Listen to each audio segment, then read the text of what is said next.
merong district engineer, di umano, na may mga magagarang sasakyan. At may mga district engineer din, di umano, na linggo-linggo yata sa casino. So, I mean, kung ganyan ang lifestyle ng isang taong gobyerno, saan niya kinukuha yung pera na yun? We don't know because hindi nakapublicize kung magkano yung sinasahod nitong taong ito. Para matrace natin, makita natin kung anong nangyayari, no, in terms of yung assets nitong taong ito, kung nagnanakaw ba ito. Kasi kesa mag-order ka ng lifestyle check, kung nagsasubmit ng SALN regularly at totoo yung nakalagay sa SALN, there's no need for a lifestyle check kasi nandun na mismo sa SALN.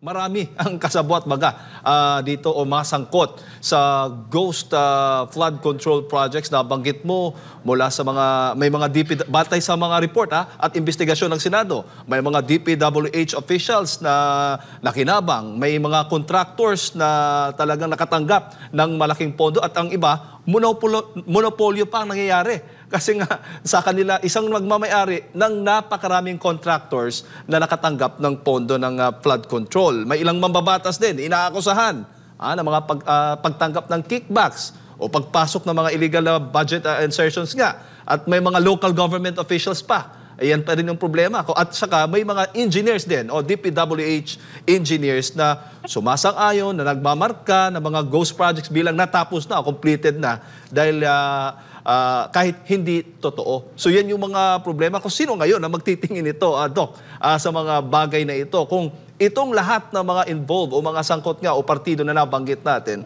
ay ganito na ang sistema na ginagawa.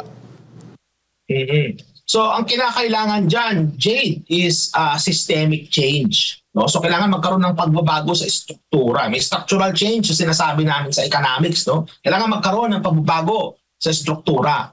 A good start to this, Jade, is yung pag-create ng tinatawag na parang Transparency Commission or parang Office of Government Transparency.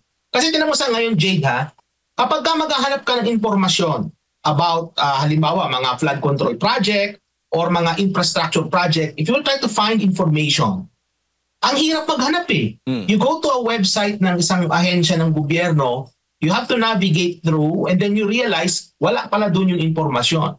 May freedom of information pero parang walang ngipin yung freedom of information na yan eh. You request the information and then walang darating sa'yo.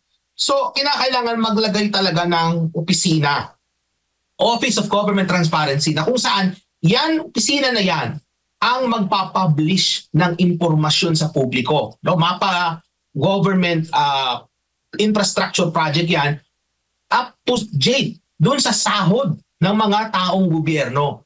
Alam mo ba dito sa Canada, Jade, kapag ka isang taong gobyerno, ang sahod nila halimbawa nasa mahigit $100,000 a year, yung kanilang income, yung sinasahod nila sa gobyerno, napapublicize yan. Wow. It's made public. Ang tawag namin dyan dito, Jade, Sunshine List.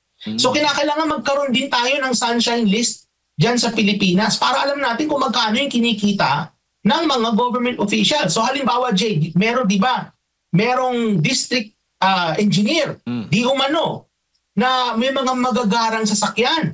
At may mga district engineer din, di umano, na linggo-linggo yata sa casino.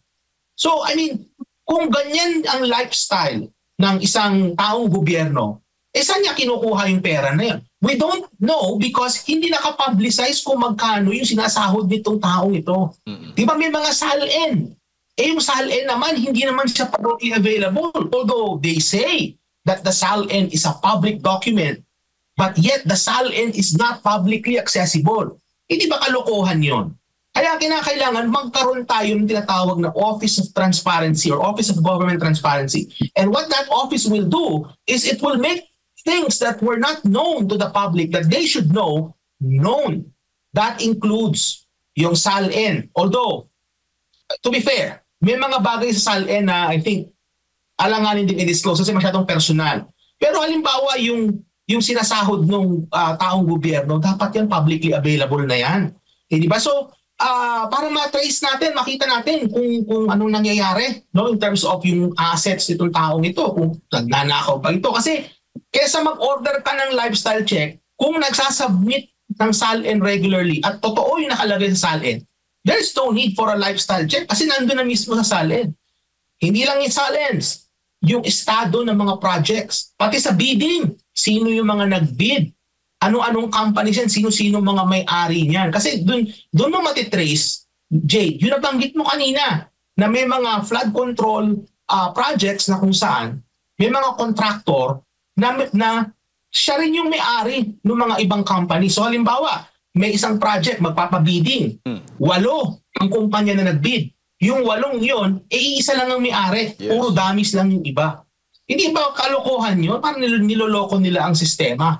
No? So kumbaga, kapag ka merong transparency, malalaman, pakita ng tao, ay teka muna, itong company na ito, ito rin yung may-ari ng isang company. Diba? So kumbaga, mas madali nating matitrace at mas madaling magagawa ng paraan at aksyon if everything is transparent. The fact na nag-iimbestiga ang Senado, nag-iimbestiga ang Kongreso, yung DPWH, mayroon din silang sariling investigation. The fact that they're doing these investigations tells us that things are not transparent sa kanila. Kasi kung transparent yan, hindi kanyang klase yung investigation natin. In fact, wala na dapat investigation. Diretsong filing of cases na yan. If there is transparency. And what we see right now, my dear friends, mga kababayan, what we see right now is the complete lack of transparency and yung unraveling, no, nitong organized crime na ito. No? And unfortunately, yung outrage ni Marcos Jr. dyan sa flood control, I think hindi sufficient yung kanyang sinasabi niya, nagagalit siya. Sabi niya, ako'y nagagalit, ako'y galit na. Galit ka nga, pero wala namang nakukulong sa kasalukuyan. Walang nakakasuhan. Hindi ba? So kailangan merong makakasuhan dyan. If Marcos Jr. is really true to his word, no, na sa palagay ko gusto niya yata, ang legacy niya is anti-corruption, ay ito na yung magandang opportunity to do that. But until such time na wala nakakasuhan at walang nakukulong, sabi nga ng ating mahal na ikalawang Pangulo, sarswela lang lahat yan, Jay.